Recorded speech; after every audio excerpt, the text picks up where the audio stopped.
How to turn off focus on iPhone. To get started, first of all go ahead and swipe down from the top right corner of the screen to open the Control Center. The Control Center provides quick access to frequently used settings and apps. You will see a group of icons over here.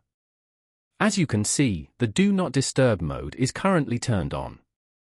Tap on the focus button as shown. And then, tap on the Do Not Disturb button at the top again to turn it off. You have now successfully turned off Do Not Disturb on your phone. The crescent moon icon will no longer appear on your home screen at the top left corner. This way, you get more control over how you use your device. Following these steps, you can easily turn off focus on iPhone.